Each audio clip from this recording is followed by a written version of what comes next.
Good morning all of you.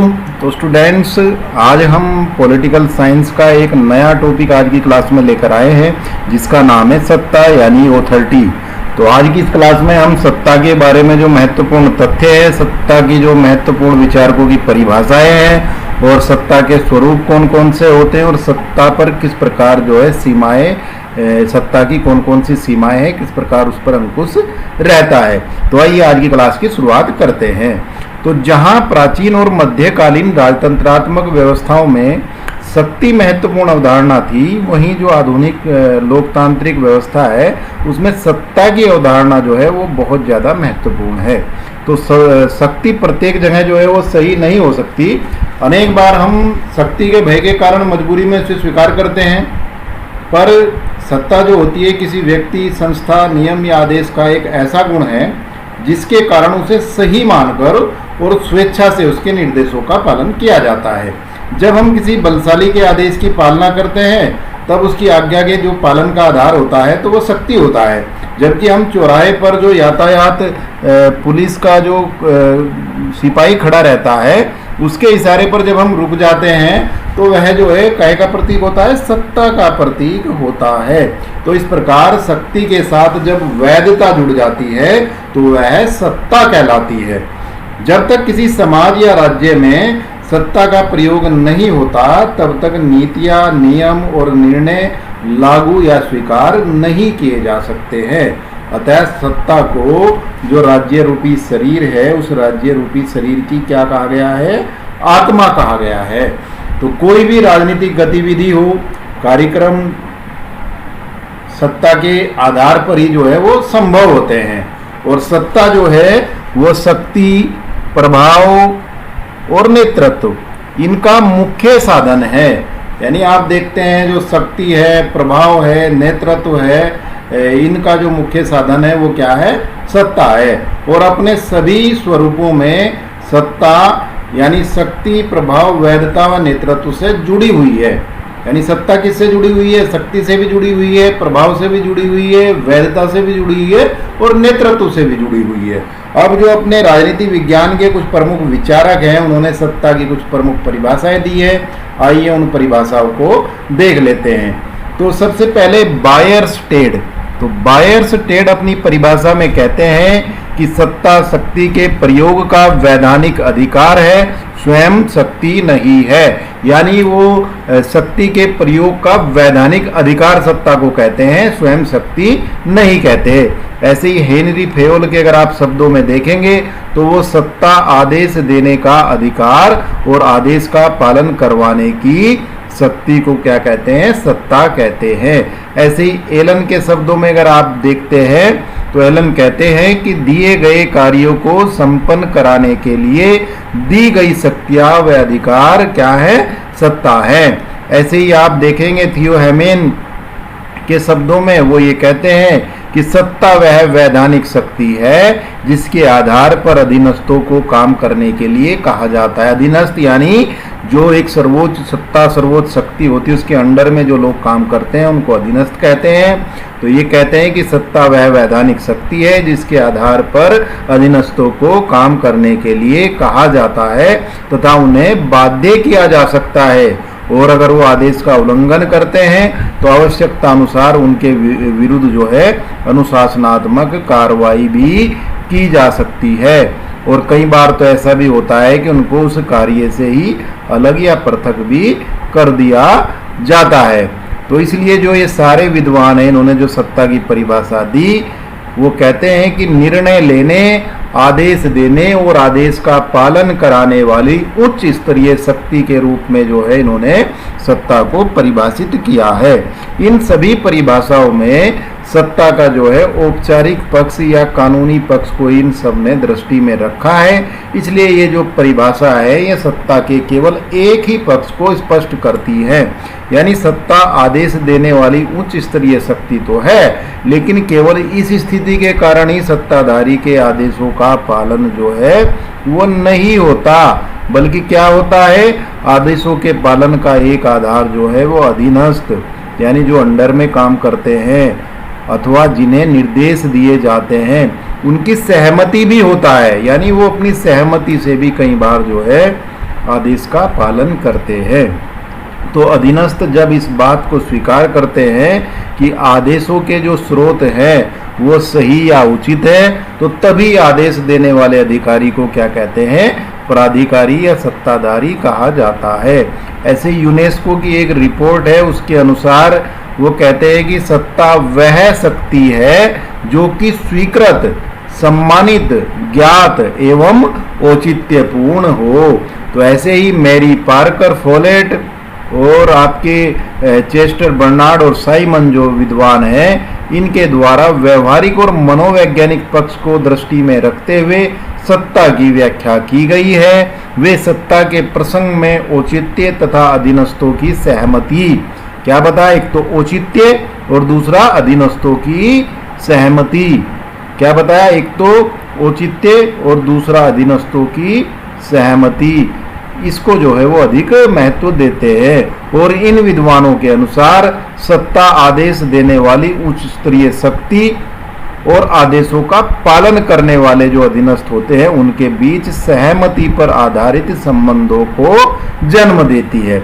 तो इनमें जो प्रमुख परिभाषा है वो साइमन की परिभाषा है। साइमन क्या कहते हैं, तो ये भी हम पढ़ लेते हैं। साइमन कहते हैं कि अधिकार सत्ता निर्णय लेने एवं अन्य व्यक्तियों की क्रियाओं को मार्गदर्शित करने की शक्ति है। यह दो व्यक्तियों के बीच उच्चाधिकारी और अधीनस्थ का जो है संबंध है। उच्चाधिकारी निर्णय लेता है और आशा करता है कि अधीनस्थ द्वारा उसका पालन किया जाएगा, और अधीनस्थ ऐसे ही निर्णयों की जो है वो आशा करते हैं और उनके व्यवहार इन निर्णयों से जो है निर्धारित होते हैं। इस प्रकार हम देखते हैं कि सत्ता के दो पक्ष हैं। पहला पक्ष जो है वो निर्णय लेने और आदेश देने वाली उच्च शक्ति है, तथा द्वितीय जो दूसरा पक्ष है वो उच्च शक्ति को प्राप्त अधीनस्थों की सहमति, यानी जो निर्णय लेती है उच्च शक्ति, आदेश देने वाली उच्च शक्ति, उनको अधीनस्थों की जो सहमति है वो इसका दूसरा पक्ष है। तो इस प्रकार इन दोनों तत्वों को दृष्टि में रखते हुए सत्ता को इस प्रकार परिभाषित किया जा सकता है, यानी अधिकार सत्ता निर्णय लेने, आदेश देने तथा उनका पालन करवाने की वह शक्ति, स्थिति या अधिकार है जिसे अधीनस्थों द्वारा स्वीकार कर लिया गया है और संगठनात्मक लक्ष्यों की पूर्ति के लिए अधीनस्थों द्वारा जिसका पालन आवश्यक होता है। तो ये सत्ता की प्रमुख परिभाषाएं हैं। अब सत्ता पालन का आधार क्या है, यानी सत्ता लोग जो है सत्ता का पालन क्यों करते हैं, तो इसके जो प्रमुख आधार हैं वो निम्न प्रकार है। पहला जो आधार है इसमें वो है विश्वास, यानी सत्ता पालन का सबसे जो महत्वपूर्ण तत्व होता है वो होता है जो अधीनस्थ होते हैं उनका सत्ताधारी के प्रति विश्वास। और यह विश्वास जितना गहरा होता है, सत्ताधारी के आदेशों की पालना भी जो है उतनी ही सरलता से होती है, और इसके लिए उसे किसी शक्ति के प्रयोग की आवश्यकता भी नहीं होती। जैसे आप देखते हैं कि भाई देश के अंदर अगर किसी की भी सरकार है, राजनीतिक सत्ता जो होती है वो कोई निर्णय लेती है, अगर उसके प्रति लोगों का विश्वास है, जनता का विश्वास है, तो जो वो नियम कानून बनाती है या जो आदेश देती है उनका एक सरलता से पालन हो जाता है। अगर जनता का विश्वास नहीं होता या अधीनस्थों का विश्वास नहीं होता तो कई बार क्या होता है कि शक्ति के आधार पर जो है उन आदेशों का पालन करवाया जाता है। तो इसलिए सबसे महत्वपूर्ण और जो पहला तत्व है वो क्या है सत्ता पालन के आधार का, वो है विश्वास।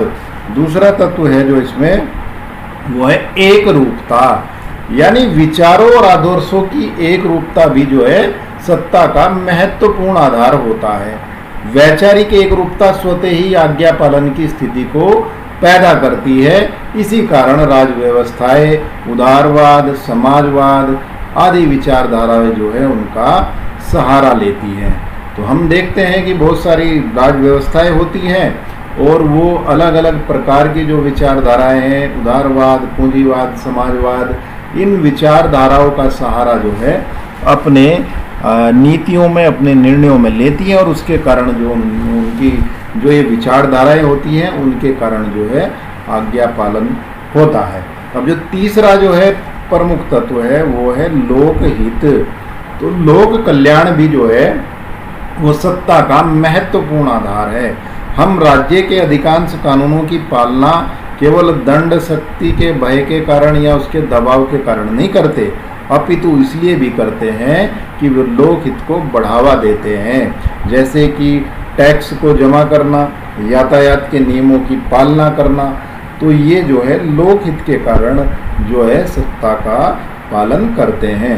और चौथा जो इसमें पॉइंट है वो है दबाव, यानी अनेक बार दबाव शक्ति का भी जो है सत्ता पालन के लिए प्रयोग होता है।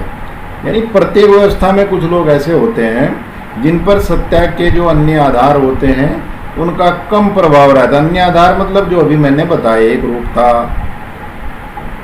आपका, उसके अलावा जो आपका विश्वास, ये सारे आधार, तो इनका कम प्रभाव रहता है। और जो केवल दमन और दबाव की भाषा ही समझते हैं तो उनके लिए दबाव के कारण जो है वो सत्ता का पालन करते हैं। और पांचवा जो इसमें तत्व है वो है वैधानिकता, यानी प्रत्येक संगठन में एक पद सोपानात्मक व्यवस्था होती है और इस पद सोपान में सत्ताधारी को उच्च स्थिति प्राप्त होने के कारण सत्ता और सत्ताधारी के आदेशों को वैधता प्राप्त हो जाती है। तो साइमन के मतानुसार साइमन कहते हैं कि सत्ता को इस मान्यता के कारण स्वीकार किया जाता है कि उच्च प्राधिकारी के आदेशों का पालन किया जाना चाहिए। तो वस्तुतः ये सभी तत्व सत्ता पालन के मिले जुले आधार के रूप में कार्य करते हैं। कभी विश्वास प्रमुख आधार बन जाता है तो कभी कभी जो है दबाव उसका प्रमुख आधार बन जाता है। पर जो व्यवस्था होती है, राज व्यवस्था होती है, उसकी श्रेष्ठता का प्रतीक यह है कि विश्वास सत्ता के पालन का आधार बने, न कि दबाव। और दबाव जो हो एक गौण तत्व बना रहे तो तभी जाकर जो है वास्तव में सत्ता एक श्रेष्ठता का प्रतीक होगी। अब इसके बाद हम देख लेते हैं कि सत्ता के जो प्रमुख स्रोत कहें, रूप कहें या प्रकार कहें, तो वो कौन कौन से हैं।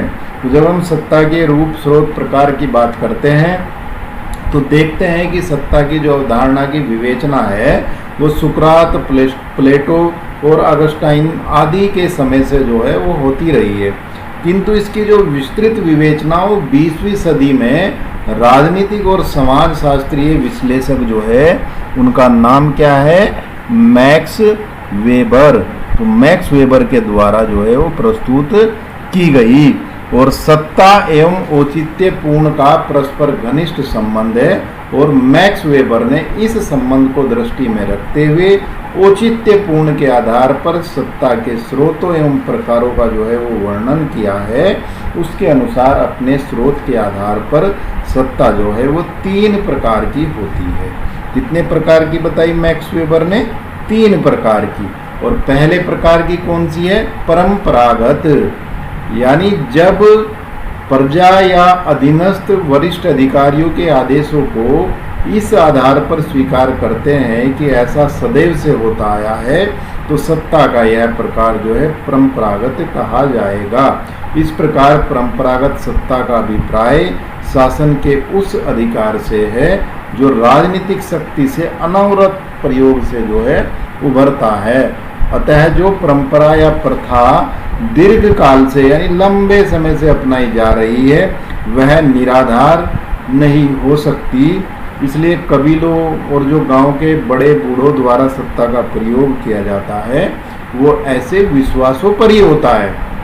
और जो इसका दूसरा जो है पॉइंट वो है कानूनी या तर्क संगत सत्ता।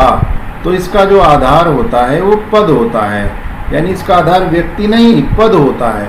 और उस पद पर कानूनन जो सत्ता निहित है उस पद को प्राप्त करने वाला व्यक्ति उस सत्ता का प्रयोग करता है। जैसे हम देखते हैं कि भाई कोई शिक्षक है, अगर वो पद पर है तो वो उस सत्ता का प्रयोग करता है, यानी प्रधानाचार्य कोई बन गया तो उस की सत्ता प्रधानाचार्य की जो भी व्यक्ति होगा वह उसके बाद जो व्यक्ति आए या जो पहले रहा होगा वो उसका जो है प्रयोग करता है। ऐसे कलेक्टर, जिलाधिकारी जो होता है, प्रधानमंत्री की सत्ता जो होती है, तो ये सब इसी के उदाहरण हैं।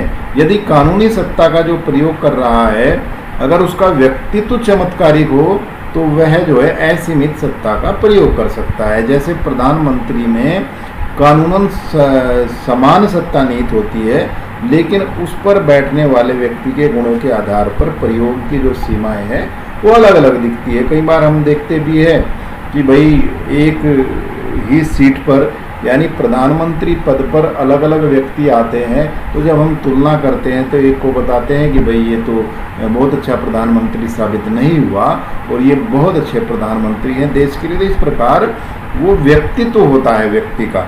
अगर व्यक्ति का व्यक्तित्व अच्छा है, चमत्कारिक है, तो वो असीमित सत्ता का प्रयोग जो है वो कर सकता है। और इसके बाद जो थर्ड पॉइंट है वो है करिश्माई सत्ता। तो यह सत्ता का किसी व्यक्ति के व्यक्तिगत गुणों यानी सत्ता का जो ये व्यक्ति जो सत्ता का प्रयोग करता है उसके व्यक्तिगत गुण और चमत्कार पर आधारित है। इसमें जनता जो है उस व्यक्ति के इशारे पर बड़े से बड़ा त्याग करने के लिए तैयार रहती है। इसमें सत्ता का जो आधार होती है वो भावनाएं होती है। जैसे आप अगर भारत के परिप्रेक्ष्य में देखें तो महात्मा गांधी जी, पंडित नेहरू जी, इंदिरा गांधी जी, अटल बिहारी वाजपेयी जी और वर्तमान में भी आप देखेंगे तो ये सब जो है करिश्माई सत्ता के उदाहरण हैं। आज भी लोग चर्चा करते हैं इनकी और इनके कहने पर लोग इनकी बातें मानते थे और इन्होंने जो कह दिया उसके पीछे सब लोग उसका अनुसरण करते थे। तो ये एक तरीके से करिश्माई सत्ता हम इसको कहते हैं। अब इसके बाद आती है सत्ता की सीमाएं, यानी सत्ता पर सीमाएं किस प्रकार लगाई जाती हैं, उसकी सीमाएं कौन कौन सी हैं, उस पर अंकुश किस प्रकार रहता है। तो ये सारी चीज़ें हम इस पॉइंट में देखते हैं। तो इसमें क्या है कि सत्ता के बिना व्यवस्थित समाज की जो है कल्पना तो की नहीं जा सकती, लेकिन सभ्य और सुसंस्कृत समाज जो है सत्ता की कुछ सीमाएं भी निर्धारित कर देता है, जिनका पालन किया जाना नितांत आवश्यक तो होता है। और सत्ता की सीमाओं का आशय जो है वो ये है कि सत्ता के प्रयोग और परिचालन पर प्रतिबंध, जिससे सत्ता का मनमाना प्रयोग न किया जा सके। यानी सत्ता की सीमाओं से क्या तात्पर्य है कि जो सत्ता का जो प्रयोग होता है उस पर थोड़ा प्रतिबंध लगा देना, क्योंकि ऐसा ना हो कि भाई सत्ता का मनमाना प्रयोग हो जाए जिसके कारण जनहित की बजाय जनता के अहित के लिए कार्य होने शुरू हो जाए। तो इसलिए उसकी कुछ सीमाएं हैं और वो अनेक प्रकार से वो सीमाएं जो है लगती हैं, उस पर अनेक प्रकार से प्रतिबंध लगता है। तो सत्ता को संवैधानिक कानूनों और राजनीतिक परिस्थितियों में रहकर कार्य करना होता है और वह संस्कृति, मूल्यों, परंपराओं और नैतिक अवधारणाओं का जो है वो उल्लंघन नहीं कर सकती। और सत्ता की ये जो सारी सीमाएं हैं इनमें प्राकृतिक, नैतिक, आंतरिक, बाह्य या प्रक्रिया संबंधी जो है ये सारी हो सकती है। और सत्ता की सीमाओं का जो उल्लेख है वो निम्न पॉइंट के अंतर्गत हम दे सकते हैं। तो जिसमें पहला आता है प्राकृतिक सीमा। तो प्राकृतिक सीमा जो है वो ये है कि आप देखते हैं कि भाई हमारे देश के संविधान के अंतर्गत तो मूल अधिकारों का उल्लेख है, पर अगर किसी राज्य व्यवस्था में अगर मूल अधिकारों का जो है जिक्र नहीं भी है तो नागरिकों को उनके जो जीवन से संबंधित स्वतंत्रता है, ये जो सामान्य स्वतंत्रता है यानी बोलने की स्वतंत्रता है और बहुत सारी स्वतंत्रता है, नॉर्मल यानी एक तरीके से सामान्य जो संपत्ति व्यक्ति रखता है, ये सारे जो अधिकार हैं उसके कोई भी सत्ता हो इनको नहीं छीन सकती। ये जो है सत्ता की प्रथम प्राकृतिक और अनिवार्य सीमा है और इस सीमा का उल्लंघन करने वाली अगर कोई सत्ता है तो फिर उसका पतन जो है वो निश्चित हो जाता है। इसलिए प्राकृतिक सीमा के अंतर्गत वो सीमाएं आती हैं जिनका कोई भी सत्ता व्यक्ति के अधिकार हैं, व्यक्ति की स्वतंत्रताएं हैं, उनको नहीं छीनती। ये उनको प्रकृति ने प्राप्त हुई है, व्यक्ति को उनको छीनने का अधिकार किसी को नहीं है। तो ये जो है कहीं ना कहीं प्राकृतिक सीमा हम इसको कहते हैं। दूसरा है नैतिक धार्मिक विश्वास, यानी प्रत्येक समाज में कुछ नैतिक मूल्य होते हैं, कुछ धार्मिक विश्वास होते हैं और ये जो है ये भी सत्ता पर एक अनिवार्य सीमा लगाते हैं। यानी जब कोई सत्ता नैतिकता और धार्मिक विश्वासों के प्रतिकूल या विरोध में कोई आदेश देती है तो तब उसका पालन करवाना बहुत कठिन हो जाता है और उस सत्ता के लिए वो एक चुनौती बन जाता है। तो नैतिक और धार्मिक विश्वास भी एक तरीके से आप ये मानिए कि एक महत्वपूर्ण जो है सीमा है। उसके बाद आप देखते हैं पॉइंट नंबर 3 है संस्कृति, यानी संस्कृति लोगों के उस जीवन ढंग का नाम है जो अपने आप को कला, साहित्य, धर्म, फैशन, संगीत और आचार विचार के रूप में प्रकट करती है और सत्ता को संस्कृति या समाज के सांस्कृतिक जीवन में हस्तक्षेप करने का अधिकार नहीं हो सकता। तो इसलिए संस्कृति भी सत्ता पर अंकुश लगाती है। उसके बाद आप पॉइंट देखते हैं 4।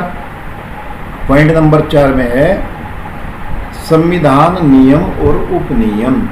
यानी संविधान राजसत्ता का जो है अंतिम स्रोत होता है, अतः सर्वोच्च सत्ता के लिए भी संविधान के प्रावधानों का पालन आवश्यक हो जाता है। इसके अतिरिक्त प्रत्येक व्यवस्था कुशल कार्य संचालन के लिए नियम उपनियम बना लेती है। ये नियम उपनियम भी सत्ता की सीमाएं निर्धारित कर देते हैं।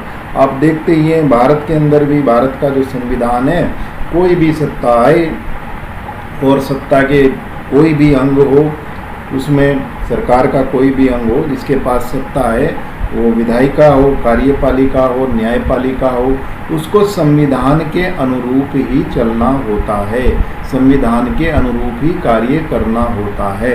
इसलिए संविधान और नियम उपनियम, या जो सरकार द्वारा नियम बनाए जाते हैं, समय समय पर उपनियम बनाए जाते हैं राजनीतिक व्यवस्था को संचालित करने के लिए, उन नियम उपनियम का जो है उनका सत्ता को भी पालन करना पड़ता है। इसलिए ये संविधान, नियम उपनियम जो है कहीं ना कहीं जो सत्ता की सीमाएं हैं उनके लिए, उन पर सीमाएं निर्धारित करने के लिए एक महत्वपूर्ण जो है बिंदु है, महत्वपूर्ण जो है एक तरीके से तथ्य है। अब उसके बाद आप देखेंगे आर्थिक सीमाएं।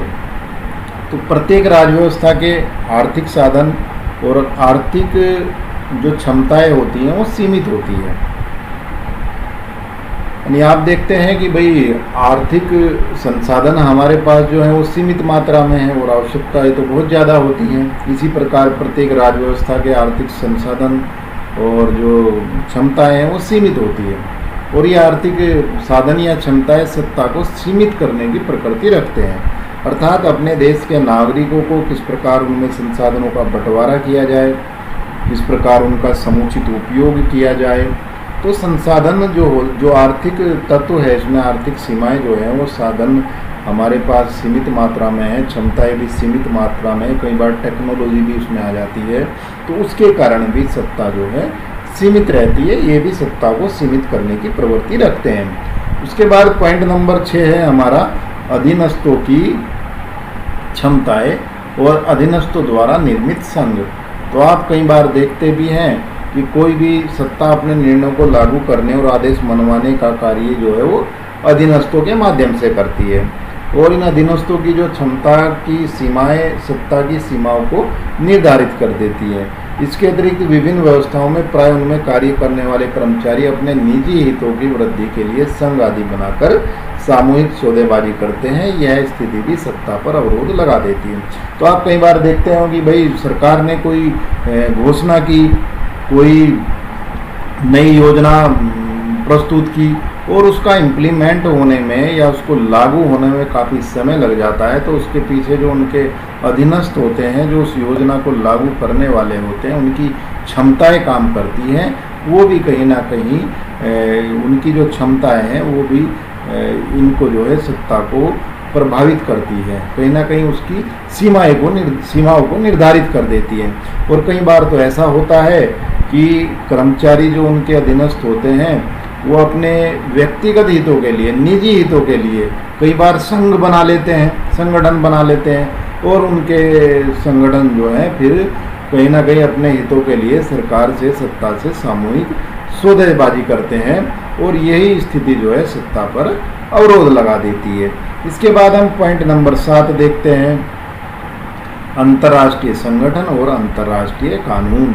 तो हम देखते हैं कि वर्तमान समय में संयुक्त राष्ट्र संघ और अन्य अंतर्राष्ट्रीय संगठनों के अस्तित्व और अंतर्राष्ट्रीय कानूनों की आंशिक मान्यता ने भी क्या किया है, सत्ता पर सीमाएं लगा दी हैं। यानी अंतर्राष्ट्रीय संगठन और अंतर्राष्ट्रीय कानूनों को बाध्यकारी शक्ति तो प्राप्त नहीं है, लेकिन साथ ही यह भी सत्य है कि राजसत्ता द्वारा मनमाने तौर पर इनकी अवहेलना नहीं की जा सकती। तो आप देखते ही हैं कि प्रत्येक देश आज की जो वर्तमान की आप अगर व्यवस्थाएं देखते हैं तो प्रत्येक देश एक दूसरे देश पर कहीं ना कहीं निर्भर रहता है, और उस निर्भरता के कारण ही वो अलग अलग जो हमारे संगठन है, अंतर्राष्ट्रीय संगठन है, यूएनओ है, संयुक्त राष्ट्र संघ के मेंबर हैं, बहुत सारे देश हैं, तो कहीं ना कहीं वो उसके जो नियम कानून है वो सभी देशों के लिए होते हैं। वैसे तो वो बाध्यकारी नहीं होते, पर चूंकि सबका हित कहीं ना कहीं एक दूसरे के हित से जुड़ा हुआ है, तो उनको जो है उन कानूनों का कोई भी सत्ता जो है मनमाने तौर पर उनकी अवहेलना भी नहीं कर सकती, तो वो भी कहीं ना कहीं जो है एक तरीके से सत्ता पर सीमाएं लगा देती है। तो इन सब के अतिरिक्त भी सत्ता की कुछ सीमाएं हैं। प्रत्येक राज्य व्यवस्था के कुछ निर्धारित और उद्घोषित अपने लक्ष्य होते ही हैं। कोई भी देश हो, कोई भी राज्य व्यवस्था हो, वो अपने कुछ लक्ष्य लेकर चलती है, अपने कुछ उनके उद्देश्य होते हैं, और ये जो लक्ष्य और उद्देश्य होते हैं, ये जो इनके आदर्श होते हैं, अगर कोई भी सत्ता जो है इन आदर्शों का, इन लक्ष्यों का जो है उल्लंघन नहीं कर सकती। इसके साथ साथ सत्ता की कुछ तकनीकी सीमाएं और कुछ मनोवैज्ञानिक सीमाएं भी जो होती है। तो राजनीतिक चिंतन की सार्थकता सत्ता को सामर्थ्य प्रदान करने तथा साथ ही साथ उस पर सीमाएं लगाने में ही है, जिससे सत्ता की जनहितकारिणी स्थिति बनी रहे। यानी राजनीतिक जो चिंतन है उसकी सार्थकता किसमें है?